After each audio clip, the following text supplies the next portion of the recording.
Bonjour à vous mes amis. Ici c'est donc Bombo, toujours imitateur de notre Mashiach. Nous venons ici pour communiquer notre détermination, notre vie tous les jours en notre Mashiach, notre imitateur modèle Yeshaya Mashiach. On va donc avec vous s'entretenir, communiquer ce sujet-ci. Ô mon rocher, tes yeux sont trop purs pour voir notre infidélité, notre mal. Tes yeux sont trop purs pour voir notre péché, transgression. On va voir ça sur deux volets.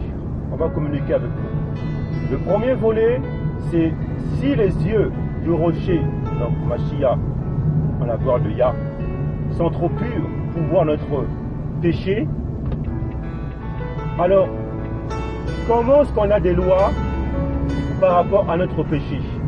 Puisque les yeux du rocher est pur, comment est-ce que donc il peut nous communiquer via notre péché, puisque ses yeux sont purs?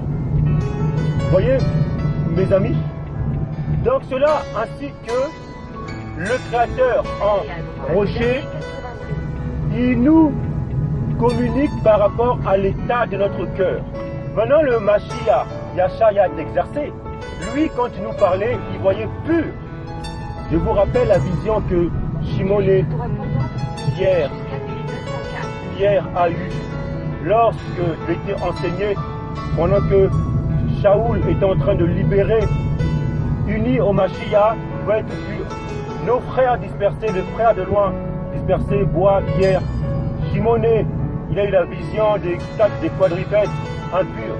Et la vision lui dit mange ces animaux. Il dit non, je ne mange pas, comment je mange, c'est impur.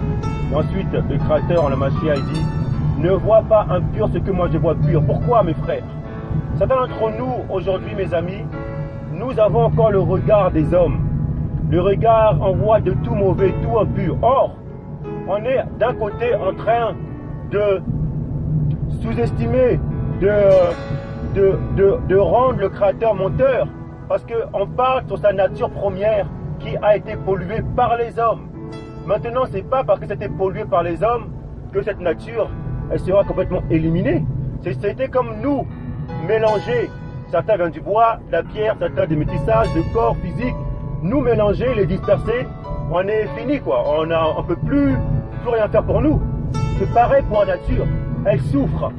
Donc ça veut dire que tout ce que le Créateur a créé, en sachant que le Créateur, c'est lui qui crée les adversités, toute chose, c'est lui qui crée, qui amène le règne des hommes. Donc ça veut dire que toute chose de cette vie vient du Créateur, en sachant que l'ennemi ne fait que simplement prendre, mélanger et puis le faire à sa gloire.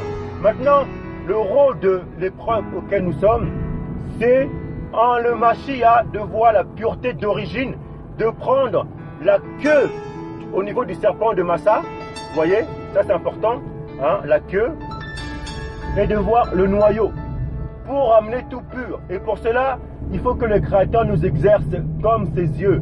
Ses yeux sont trop purs.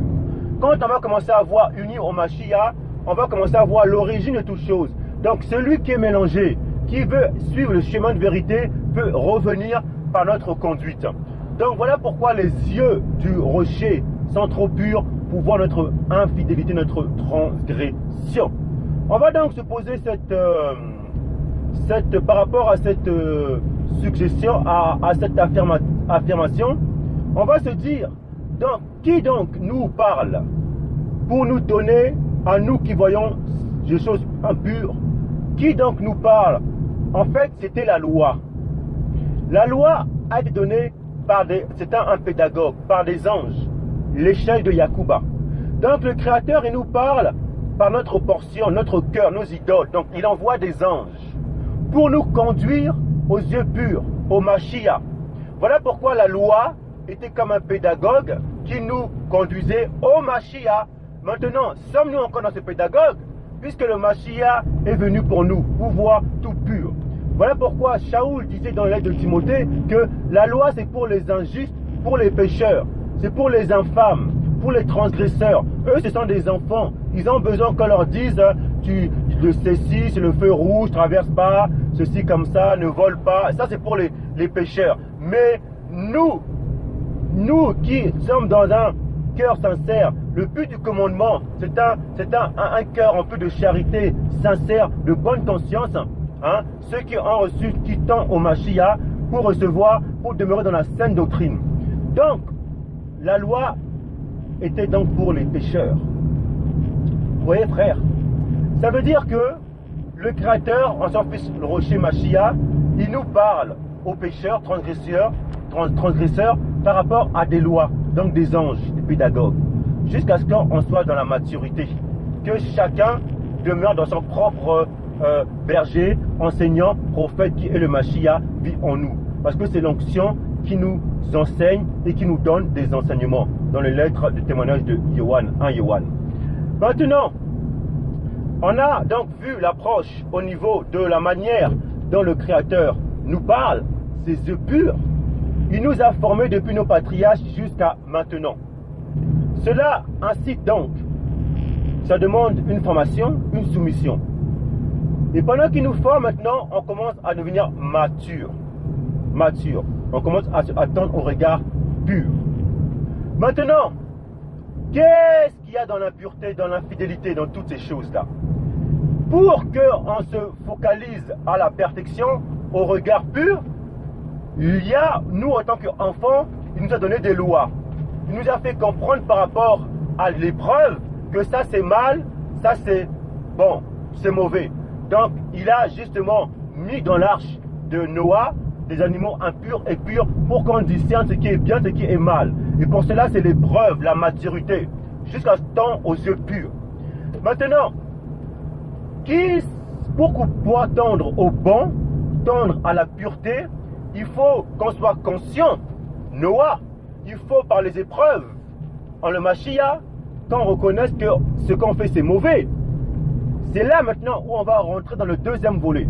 C'est-à-dire, on va maintenant voir que certains d'entre nous, vu la condition auquel nous sommes, on n'arrive pas à avoir la différence, distinguer le bien et le mal.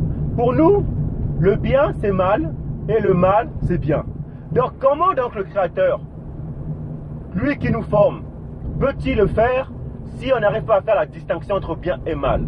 Il faut déjà voir ces distinctions pour être mature.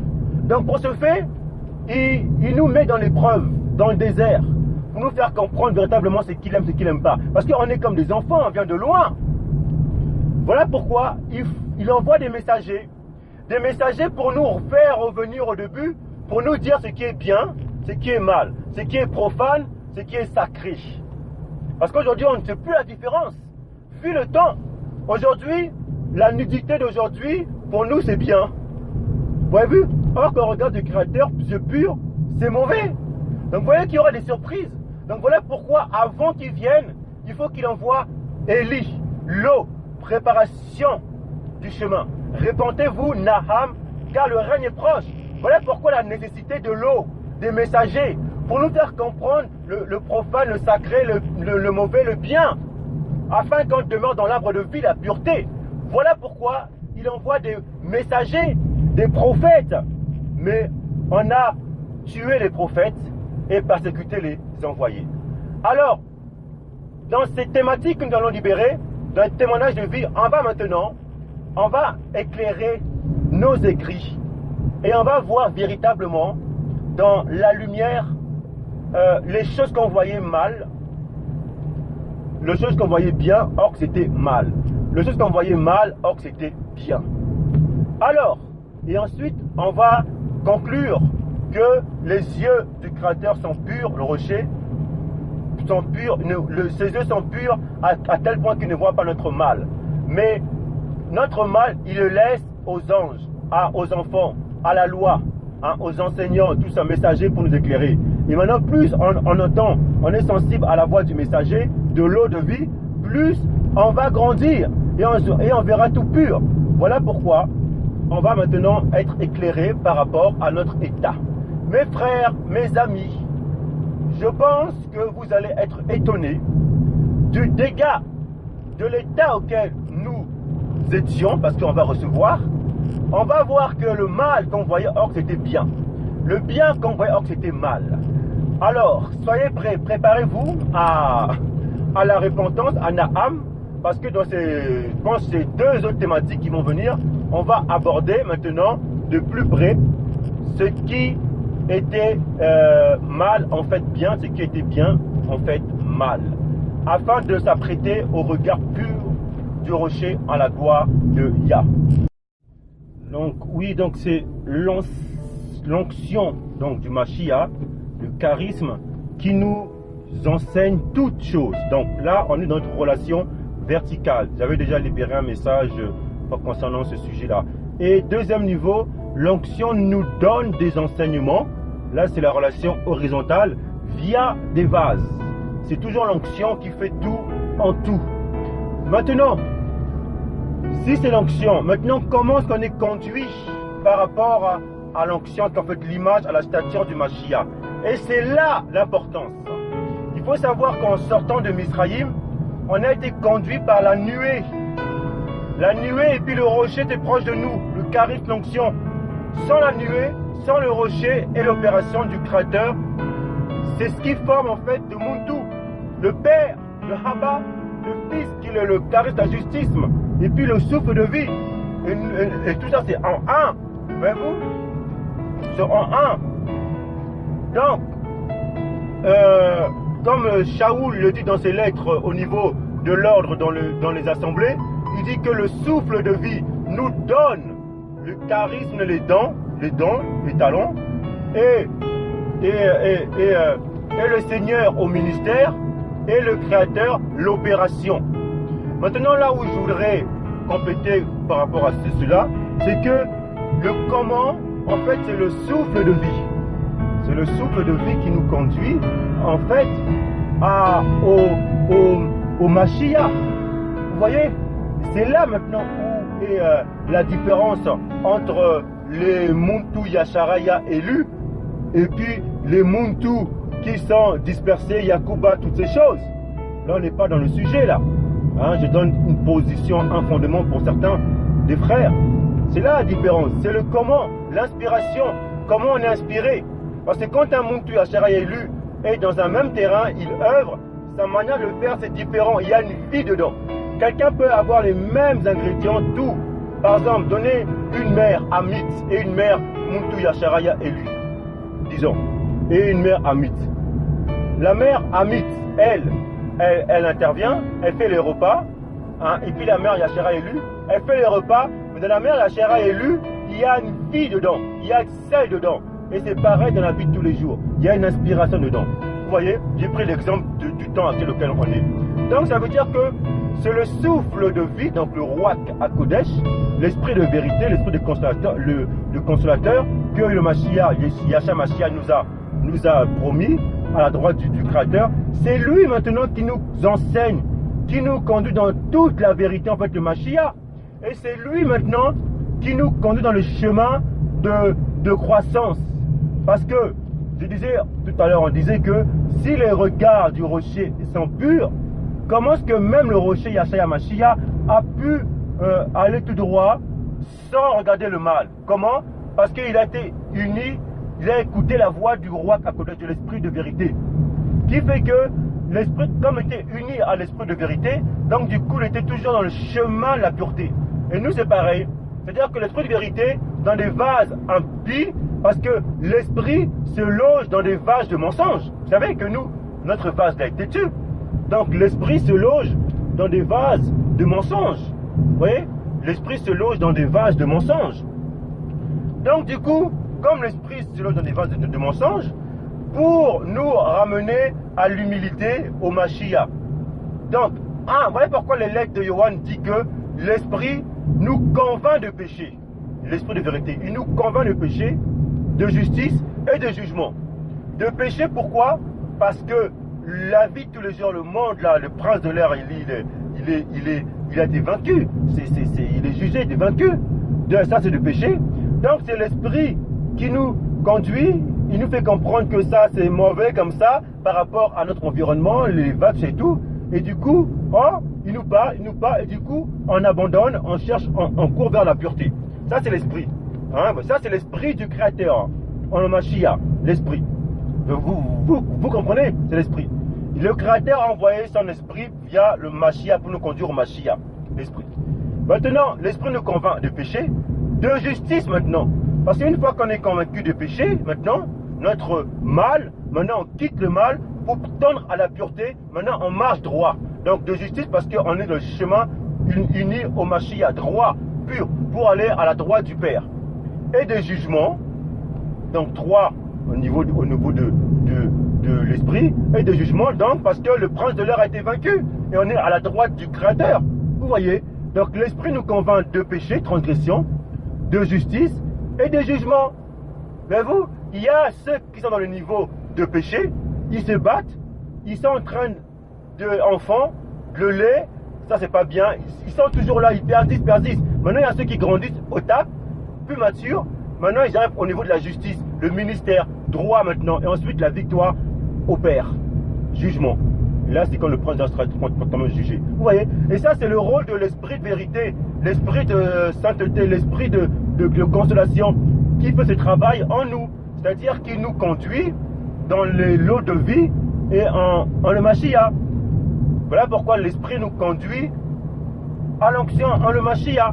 Et c'est ça le cadeau qu'on a aussi. Donc sans l'esprit, sans la nuée, on ne peut rien faire. C'est l'esprit qui nous conduit au niveau, il donne des lois, des onctions, des lois pour nous conduire à la perfection. Donc c'est lui qui fait l'enseignant, il nous enseigne toutes choses, il nous conduit à l'enseignant, au vase, à l'onction. Vous voyez frère? Donc c'est pour ça que si on n'a pas l'esprit, le roi Hakodesh, on ne peut pas être mature, on va toujours à l'enfant. Donc celui qui n'a pas l'esprit du Mashiach, il ne peut pas comprendre les enseignements, tout ce qu'on libère. Il faut avoir d'abord accepté, recevoir l'esprit. Et ça, c'est un cadeau. Maintenant, dire comment recevoir l'esprit, ce n'est pas encore notre sujet, une thématique, ça en parlera. Donc, voyez-vous que l'esprit du Mashiach est important pour pouvoir continuer de demeurer dans l'enseignement. Voyez-vous? Donc, voilà mes amis, c'était juste pour appuyer notre approche au niveau de la loi pour nous conduire à la maturité. Et on va continuer encore par rapport à comment recevoir l'esprit, mais dans d'autres thématiques. Là, on est dans la thématique les yeux du rocher Mashiach sont trop purs, pouvant notre incrédulité. Prenez la première sortie sur... Et on verra tout pur. Voilà pourquoi on va maintenant être éclairé par rapport à notre état. Mes frères, mes amis, je pense que vous allez être étonnés du dégât de l'état auquel nous étions, parce qu'on va recevoir. On va voir que le mal qu'on voyait, or c'était bien. Le bien qu'on voyait, or c'était mal. Alors, soyez prêts, préparez-vous à la repentance, à Naham, parce que dans je pense ces 2 autres thématiques qui vont venir, on va aborder maintenant de plus près ce qui était mal en fait bien, ce qui était bien en fait mal, afin de s'apprêter au regard pur du rocher à la gloire de Yah. Alors, pour achever cette première partie, on va juste dire une chose que dans Habakkuk, donc les lettres Habakkuk, chapitre 1, verset, alors je vais vous le dire, verset 13, c'est « Tes yeux sont trop purs pour voir notre transgression, notre mal, notre impureté. » Ensuite, maintenant, on va prendre le passage, je suis en train de continuer, vous voyez, le passage dès qu'on a quitté, on est sorti de Misraïm pour monter, on arrive à la terre promise. Le Créateur nous a donné des prescriptions. Il nous a dit, il a dit à Massa donc, dis à l'assemblée aux enfants de Yacharaya, quand ils vont rentrer dans la terre promise, qu'ils ne copient pas les infâmes, les péchés d'où ils ont appris à Misraïm en Égypte et à Canaan où ils iront. Maintenant, on va voir de près quels étaient ces péchés-là que beaucoup d'entre nous ont commis mais on voit ça bien. Beaucoup d'entre nous, on le fait, mais on ne voit pas la distinction. Pour nous, on adore ces choses, on croit que le Créateur a créé ces choses. Et c'est ça le danger. Voilà pourquoi les hommes ont inventé la religion, pour nous faire comprendre que le mal du Elohim créateur, c'est mauvais. Et pourquoi les religieux, les hommes, tuent les prophètes? Parce que les envoyés, et persécutent les envoyés, parce que la pierre angulaire, les messagers et les envoyés sont là pour ramener, éclairer nos écrits, éclairer notre conduite à la gloire de Yah, afin qu'on tend au regard pur. Mais la religion et les hommes, c'est le contraire. Alors, on va préparer la deuxième thématique par rapport à cela, pour nous faire comprendre déjà un exemple. Un exemple. Aujourd'hui, quand vous marchez dans le pays captif, parce que je ne peux pas prendre, parce qu'en fait, je ne peux pas prendre en fait excusez-moi,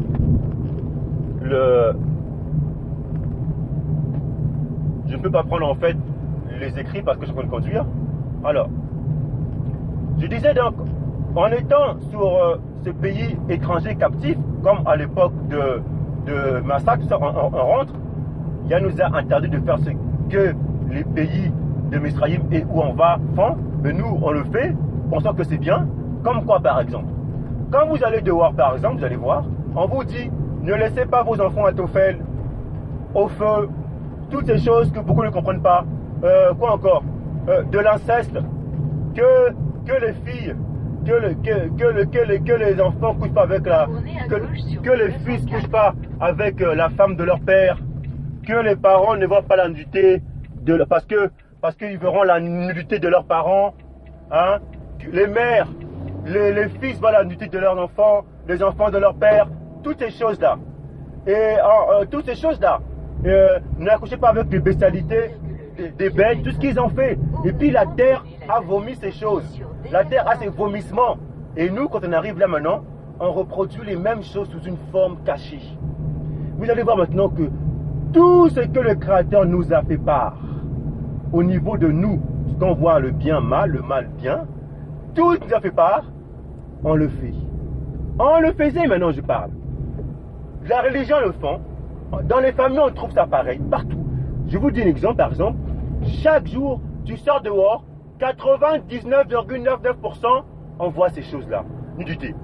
Dans nos familles étrangères, les familles étrangères, hein, les pays colonés, et chez nous même, on les voit. Et maintenant, au niveau des écrits, on est obscurci. Pourquoi? Parce que le but, c'est quoi de Néhémie, c'est quoi? C'est justement de cacher. Excusez-moi, parce que je suis en train de... Voilà. Parce que c'est mon truc qui à chaque fois... Voilà. C'est de cacher, de voiler, justement, notre conduite Kodesh. Je vais prendre deux exemples. Certains d'entre vous, vous allez voir. Regardez. Vous dites que, par exemple, l'inceste. Par exemple, les enfants voient l'inceste de leurs parents. Aujourd'hui, ils vont se dire, oh, mais ça c'est les étrangers, le codermie, les étrangers qui font ça parce que eux, chez eux c'est naturel chez eux. Mais vous le faites chez vous aussi. Parce que pour vous, vous croyez que une nudité c'est quoi? Vous vous mettez vous enlevez vos sous-vêtements, on vous voit. Ça c'est à votre niveau d'homme. Mais c'est plus que ça. Parce qu'on est voilé. On va parler que la nudité c'est jusqu'aux cuisses, genoux, cuisses. Et vous allez voir que même chez vous là, par exemple les dispersés, nos frères, sœurs étaient dispersés dans les îles, hein? Regardez, vous voyez que ça. Et chez nous pareil. Je me rappelle un jour j'étais chez moi, je suis allé rencontrer mes parents avec ma petite sœur, je suis rentré et je vois mon père qui avait enlevé son robe parce que c'est très très chaud. Et puis il était en caleçon où on voyait un peu ses cuisses. Moi je rentre tout de suite, je regarde pas, je vais tout droit. Mon père, parce que je vais faire la bise à mon père. Bon, ma petite soeur elle est partie faire la bise parce que pour elle c'est la fille, elle est comme ça. Hein. Mais moi je suis tout droit, je vais pas regarder. Avant de regarder, il fallait que j'explique d'abord à mon père. Heureusement que le Machi est là pour nous aider. J'ai dit, mais non, père, comment tu restes comme ça? C'est pas bon. J'ai pas dit pourquoi, mais il a compris. Parce qu'il a les entrailles, il a compris, il a ressenti sans que je puisse communiquer. Ils sont un peu gênés. Et donc je suis allé tout droit vers le couloir. J'ai dit, non, père, moi je ne fais pas la bise comme ça, je suis désolé. Et ma petite sœur était là, elle ne comprenait pas. J'ai dit, non. Mais elle a dit, mais comment ça, même pas la bise? Non, non, père, je ne peux pas rester comme ça. Après, il a dit, oh, mais il fait chaud, t'as vu où est-ce qu'on fait chaud? Non, mais oui, mais c'est chaud, mais je suis désolé, mais il y a des choses, il y a des lins, tout ça et tout, mais je ne peux pas la bise comme ça. Vous voyez, même si je suis passé rapidement, j'ai vu, mais au moins, le chemin de vérité, je suis allé tout droit. Certains d'entre vous, c'est d'instinct chez vous. Il y aura des surprises, mes frères et mes sœurs, mes amis. On va maintenant prendre toutes les recommandations qui nous ont interdit pour les enfants de immatures, de lait, pour tendre au regard pur. Et on va voir pourquoi on ne voyait pas les choses pures. Parce que ce sont les petites choses qu'on voyait bien, en fait mal et mal bien. Et on va être délivré dans la deuxième partie. Je crois qu'on fera ça en 3 parties. Donc c'était votre frère, votre ami Bombo, imitateur du Mashiach dans la vie quotidienne de tous les jours, pour nous encourager aux portes à la préparation du règne de notre Mashiach. On va donc aborder en 3 thématiques. La thématique donc les yeux du rocher du Mashiach sont purs pour voir notre infidélité, notre médiocrité. Donc là, c'était la première partie, une introduction pour nous. C'était Bombo, votre ami aux entrailles du Mashiach.